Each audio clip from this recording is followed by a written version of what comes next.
tuned in to Teng Tools Muscle Garage, the home of New Zealand's toughest muscle cars, hot rods and street machines. Proudly brought to you by Teng Tools in association with Mountshop, Maguire's and Niedercar. We're kicking off this all-new season with Steve Allan's Wolf and Oldsmobile Clothing 88 Holiday Coupe. And we gate crash Ian Lynn's little slice of Americana right here in New Plymouth. But first, we set sail for the South. Muscle Car Madness is still the reigning champion of the South Island's biggest hot rod shows. And 30 years on, it's right up there with New Zealand's best. Our coverage brought to you by Maguire's. A lot of noise, a lot of horsepower, and a lot of fun. And it's family orientated, which is a great thing as well. Yeah, no, it's just awesome. Madness. That's why it's called that. Have a few drinks with some friends, enjoy some cars, great music, stay up all night. It's just, you bounce from camp to camp and everybody's mates, everybody's friends. You'll make so many friends by the end of the weekend. I know, I'm not trying to insult anyone in the North Island, that's where I live, that's my home. But the people down here are so much more friendlier, so much more relaxed. Incredible event. I think most people on this side of the island should be here. No excuses. It's just a bloody great event. You go home and start planning for the year after.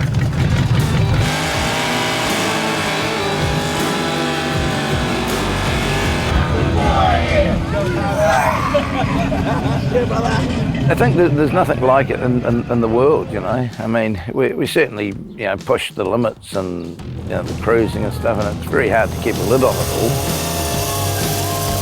It's a highly interactive hot rod show. It's almost like a big party, a lot of fun, a lot of socialising with the car show thrown in the mix now.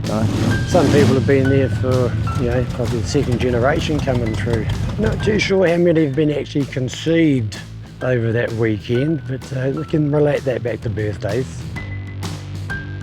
The whole thing started, so basically we were just out for a little drive, and I went past the showgrounds 30 years ago and thought, oh, this would be a neat place to have a camp out, I called it this big name. It was Street Machine and Muscle Car Madness, and it just kept on growing and growing and growing. For the first probably 6 years it kept doubling in size, to the monster we have now.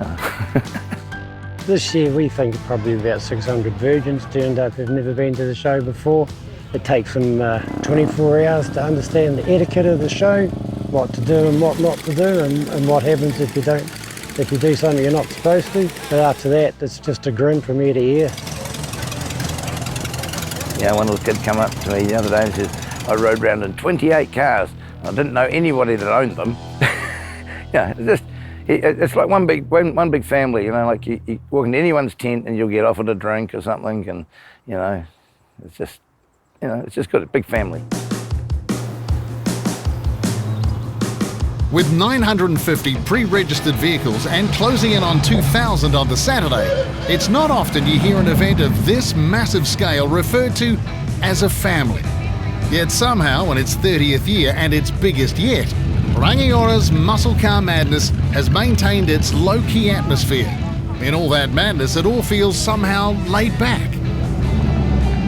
Thursday is the first official day if you're keen, and plenty were, with campsites secured and set up before an evening rattle around the neighbourhood. Friday is when things really start gearing up with a popular cruise out to Ashley Gorge, a half-hour drive each way. Bands kick into action that night and the campground cruise circuit cranks up. Saturday has become the big one. It's the first of the weekend show days and the first chance the public has to get in on the action.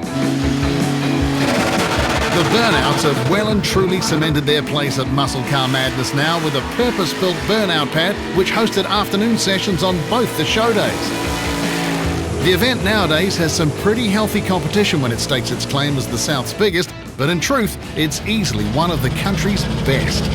Every year it attracts a strong contingent of northerners, such as the crew from Rotorua's Toy Shed, who arrived to their first Muscle Car Madness en masse with a suitably mad stable of cars.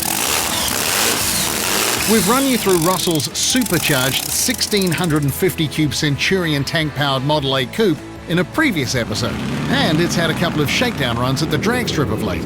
But as you can imagine, it was quite the jaw-dropper cruising the goon lap or just parked up on show day. Travelling in a slightly more refined manner from the Kapiti Coast were Andrew and Liz in their small block Chevy-powered Rambler, a car originally built by Glenn Atkins of Auckland. 1962 Rambler Classic. We were looking for a car that we could pretty much get back into the hot rod scene. This car came up and it was a bit different and it was sort of in our price range, and so we're like, yeah, sweet, let's go for it, you know. It's a very rare car. It's a lot of fun to drive. If it's cool, you know. But there's a lot of cool cars here, like jeepers, coming to the South Island for the first time in the Rambler, coming to this event for the first time, it's just like, me, it's awesome. And the weather's been great and can't really ask for much more, man. Another northerner, Matt from West Auckland. No stranger to our show thanks to his 2010 Dodge Challenger. That car was robbed of a big chunk of its running gear a while back. When the recovery search proved fruitless, Matt decided to turn his attention to something a lot older. Revenge. This is my way of getting revenge. You didn't stop me. Away I went. A lot of people were whispering in my ear, pulling in my ear, saying, look, you know, okay, you've done the modern cars.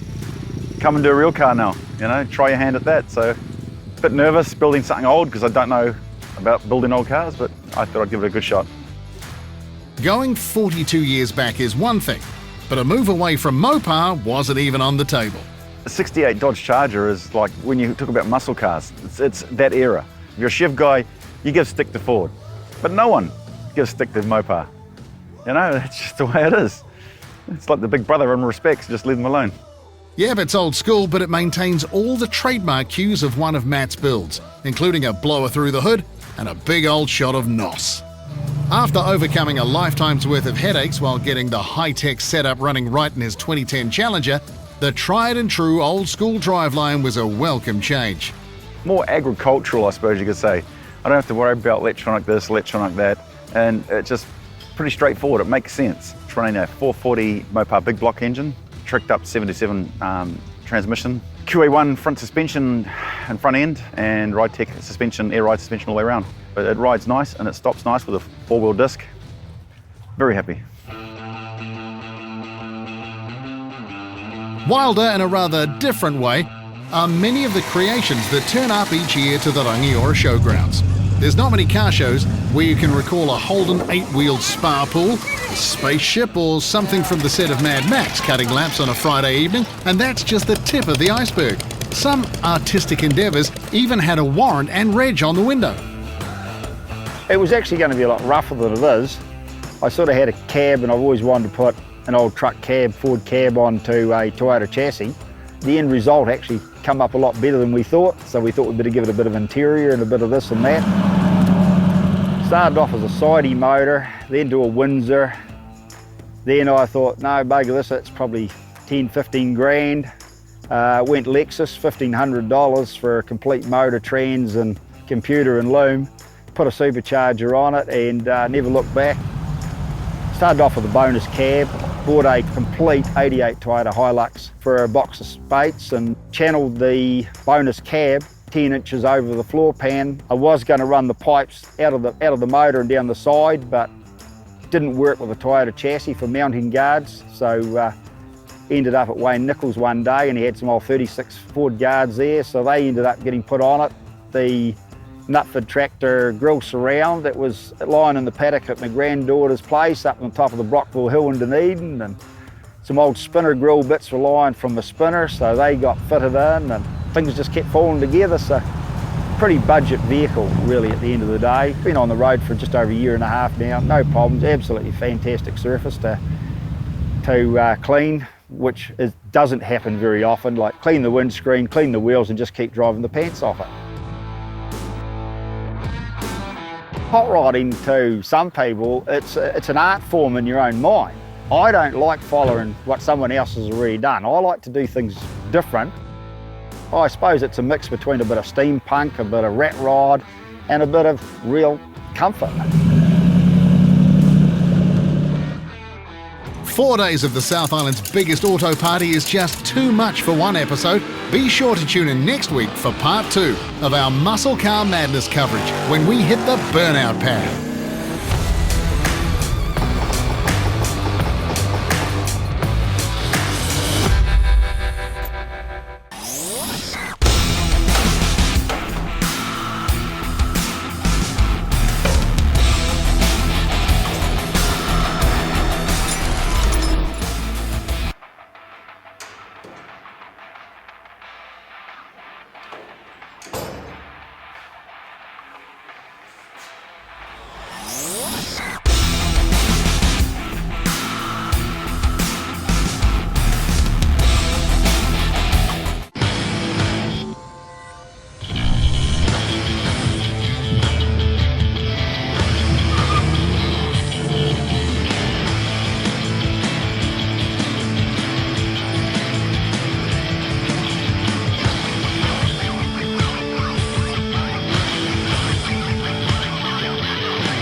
amazing results, even at full sight.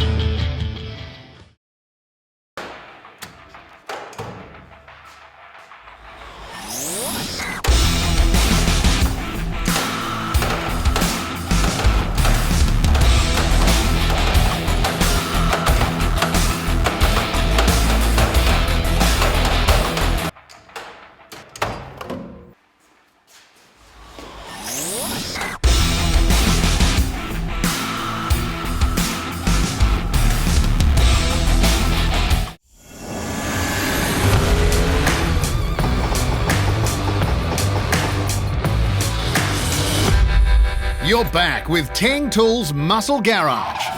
Right, shed raid time now, and our mates at Mount Shop have us sorted, sending us to check out one decked-out garage belonging to New Plymouth's Ian Lind. I started off on motorbikes, had Harley Davidsons and BMWs, and then progressed away from that there.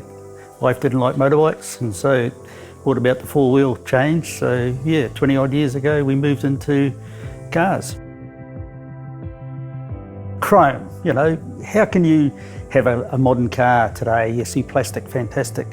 I like chrome, I like the style. The cars of that era just have something different about them altogether. It certainly gets out of hand.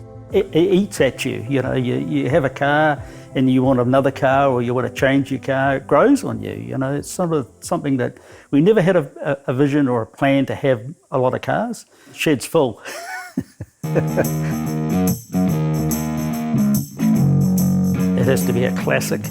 It has to have patina, it has to look good, and it needs to be in good condition. As far as I'm concerned, you know, if we want to show the car, it needs to be in tip-top condition. It needs to be running well, it needs to be ideally set up for the era. And I don't like to play around other than my pickup. I like to keep the cars stock standard and just keep them as they are. Intentional or not, with 6 American cars, counting a late model pickup we moved outside, what Ian has created is a collection with a car for every occasion. The Ford Super Deluxe Woody is the latest addition to the fleet, a near 2-year search unearthing the 47 stored in a container in California. They are a rare car. We were blown away when we were in the States and we saw the Woodies over there, and we thought, wow, you know, that's a car that New Zealand hasn't seen a lot of. The same can be said for the Buick, an uncommon sight no matter what part of the world you're in. The 1934 Buick Roadster convertible, yes, it is a rare car. There's only 8 we know of on the world register, but we know there's lots more around. It's still got wooden floor. We love it. It's just one of those cars that has got fantastic lines, feature. It just sits on the road really well, and it's an eye catcher. It doesn't come out of the shed very often for obvious reasons, but it would be possibly the most valuable car in the shed. The 57 Cadillac Coupe-De South was another California car, an eBay find that had been sitting for 20-odd years. Its maiden New Zealand voyage wasn't memorable for the right reasons, dropping a big end on the way home. However, 15k later and the big caddy has proved a very capable cruiser, from Kaitaia to Bluff. The rest of the garage has a bit of a hot rod theme going on, both with the iconic 32 Roadster, but also one thoroughly fettled 50 Ford F1 pickup. We decided to put a 305 Chevrolet in it and a Mustang 2 front clip, lowered 1.5 spindles on the front just to lower the nose down. When we got it from customs, got in the car and I couldn't drive the damn thing, you know, it was so heavy on the nose, and that was the deciding factor to put power steering into it. It's a nice truck, it's a boy's truck. It smokes up real quick. It's a good truck to drive. We were lucky to be on a trip to the States, and we were lucky to visit Vic Edelbrook's private collection. He had 2 32 Roadsters in his collection there, which just blew my lights out. And I said to the guys that we were there in that team, when we get back to New Zealand, I'm going to build one of those. Well, everyone said the same thing. I was the only one that actually carried on and actually built one. But it's a Brookville body, chassis was out of the States. A lot of work, 3.5 years later, we put it on the road. It's got a flathead original, it's a French block. It's not a fast car, but it's just a nice cruisy car. It's an eye catcher, but at the end of the day, we enjoy running it. But no matter which toy Ian is behind the wheel of, for a motorcycle guy, the car bug sure has taken hold. One bug Ian hopes is just a little bit contagious.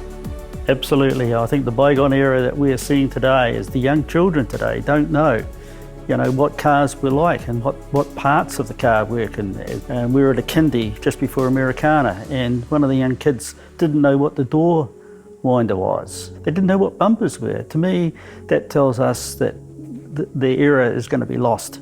If we didn't have classic cars today, they wouldn't know what they're all about. We talk about bygone, we talk about things of past, and cars are no different. They should be treated as museum pieces for the younger generation to see and admire and think about. It's how we lived in our day. Has been an important part of my life.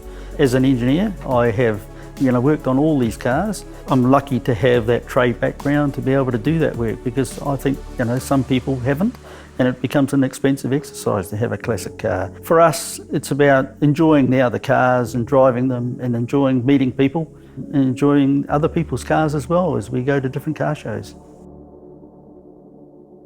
Right, the nice folks at Need a Car are back this season, serving up a collection of the country's coolest cars. Starting us off with Steve's 56 Oldsmobile Holiday 88 Coupe.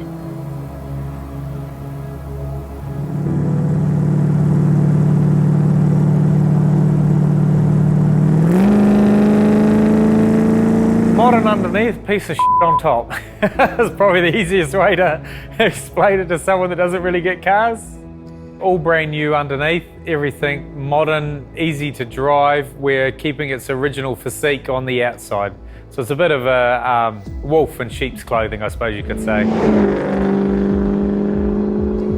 Yep, paint isn't in the pipeline for this family-friendly Holiday Coupe, the result of a 2-year build. It wasn't so necessarily an Oldsmobile, it was something with a back seat, because obviously our oldest daughter Mackenzie turned up, was on her way, and everything we owned only had 2 seats. So obviously we want to bring the kids up.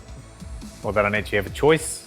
They're getting brought up that way, so it was out and just found it and thought that would do. Body-wise, pretty much the way it was, or it is now.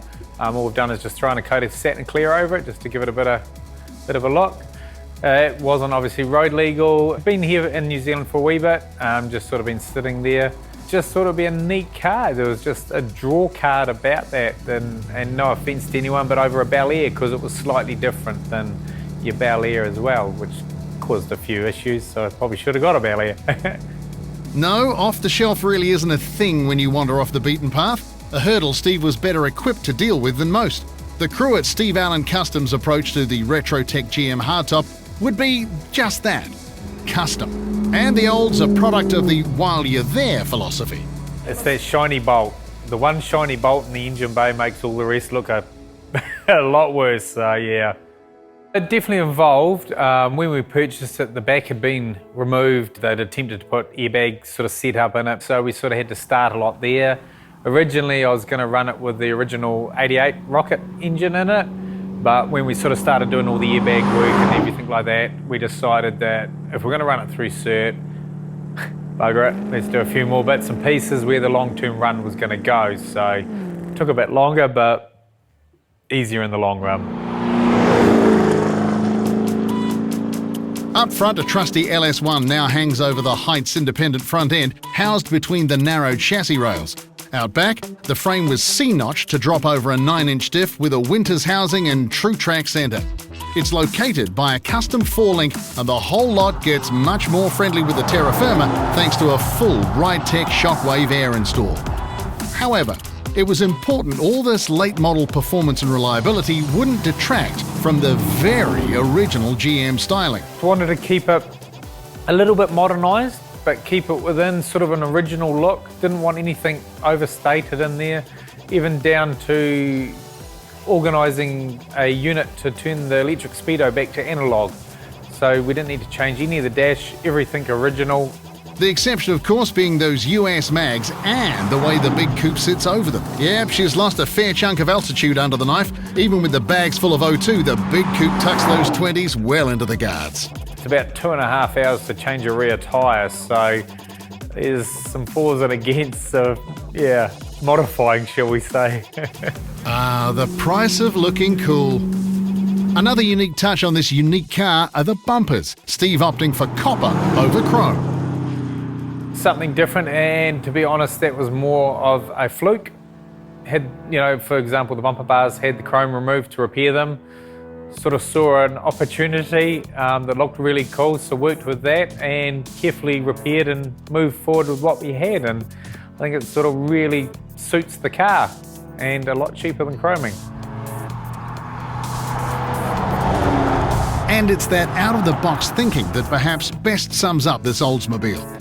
But rather than looking like a pile of parts forced together, the result is a one-off Olds that looks and drives as one very cohesive package. And that's testament to the many hours of planning as well as the doing. You can't just ring up the supplier of your classic car parts or get them in from the States. You've got to use go back to the old school, the what's on the shelf, what's in the garage, or buy something new and modify it to make it work. So to a degree, that it is quite good. For me personally, you've got to enjoy whatever it is. If you don't enjoy the vehicle or the way it handles, then it's a bit like that boat that the engine doesn't go well on and you won't take it out. So as long as that engine or whatever it be, you enjoy taking it out and then using it, that's the important thing, is just get that cup of tea right, and it goes a long way.